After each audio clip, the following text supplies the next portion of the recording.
What the city is talking about. This is Montreal Now on News Talk Radio, CJAD 800.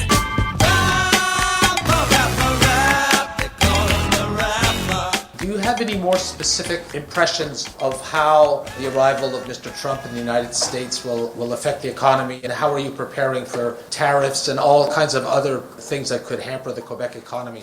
There are risks and there are opportunities. We are inside the economic wall of North America. We have a free trade agreement with the US and Mexico. If the new administration brings lower taxation, more deregulation, and it creates more growth, that's positive. Tariffs are negative, but we've seen in the past that when we explain that what we produce is to the advantages of American consumers, we can convince them there are risks and there are opportunities, but the exact measures and the timing of these measures will have to wait. Like, I'm not going to make the announcements of their measure for them. They will come in January, they will make the decision, we'll integrate them in our forecast. That was our finance minister here in Quebec, Éric Girard, speaking today as he tabled his economic update. Let's say hello to James Mennie. Hello, James Mennie, reporter, columnist, editor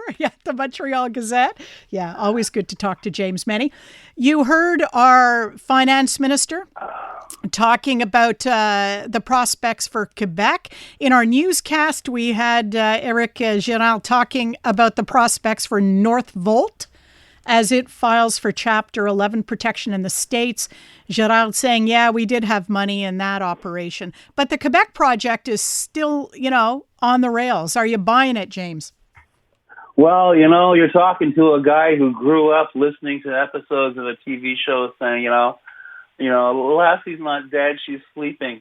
I got to tell you, when you turn around, you file for Chapter 11 in the U.S., your single biggest market, and you're turning around saying, yeah, well, those plants in Canada and in Germany, they won't be affected. I would be very, very cautious about investing any further in Northvolt. And I would also say that maybe it's time this government spent a little more time examining how it can salvage whatever, even if they haven't put in a lot of money, make sure that any money that we have in it that we can get out is out. Because this keeps happening on an almost weekly basis, Trudy, whether it's plant shutdowns or layoffs, and now we're seeing that the Chapter 11 though is pretty final, it's pretty for real. So this is not some little bump in the road they're hitting. I think Quebec needs to act and act quickly if it doesn't want to get left holding the bag, as it is. The Legault government is going to suffer quite a humiliation, frankly.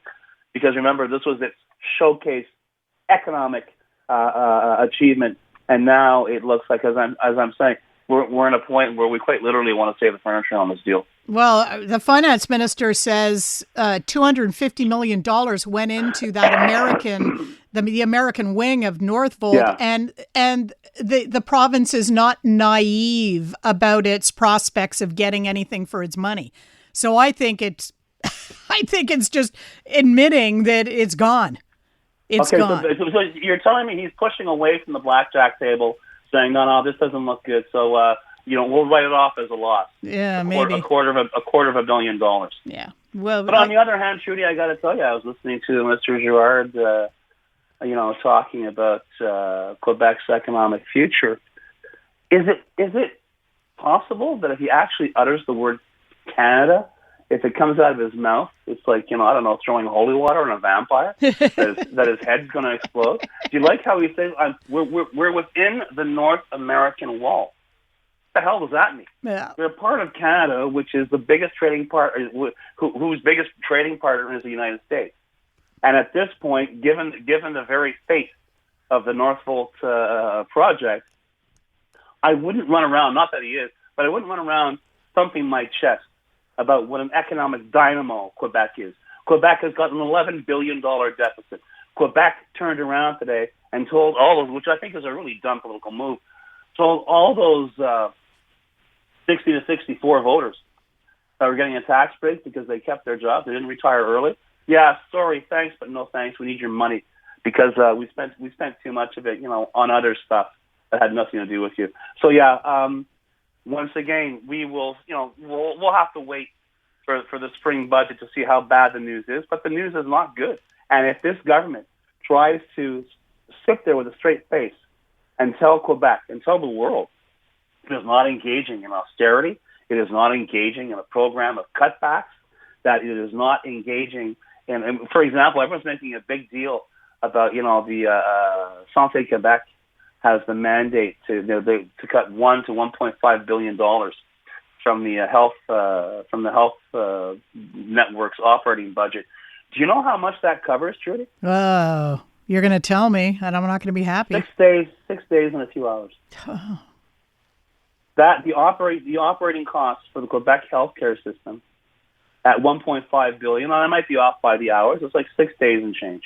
That's it. It's $1.1 billion a week to keep this thing afloat. So spare me $1.5 billion cuts. Yeah.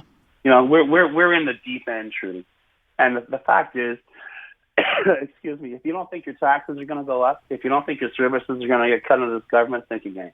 And any government that's going to turn around and say, well, vote for us, we won't do that, are lying. Because that's where we are now. That is where we are economically. That is where our future is. We have decided to mortgage our future in terms of economic development against the satisfaction of paying tribute to a clutch of Journal de Montréal columnists who think there are too many damn immigrants in Quebec. So that's policy. That's policy that has an effect on billions of dollars of investment. So yeah, don't take my word for it. Every single major legitimate business organization in Quebec, and they all speak French, by the way, has turned around and said this government doesn't know what it's doing. It's doing the single worst thing it could be doing for Quebec. And yet, here's François Legault plowing ahead.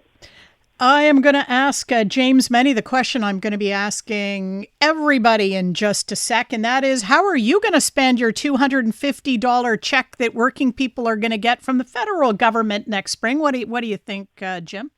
I was going to say booze and cigarettes, but I don't smoke anymore. Oh, so I guess it'll just be booze. And Do you believe that guy? And you'll get a break on the GST if you're buying wine or cider or beer. Video games. Or video games, yeah. Or liquored up, candy. Liquored up, Call of Duty. Nothing says Christmas. Nothing says Christmas like a Call of Duty play-a-thon. A Call of Duty Christmas. Oh, heavens. All right. Thanks very much, James Mennie. Adamant.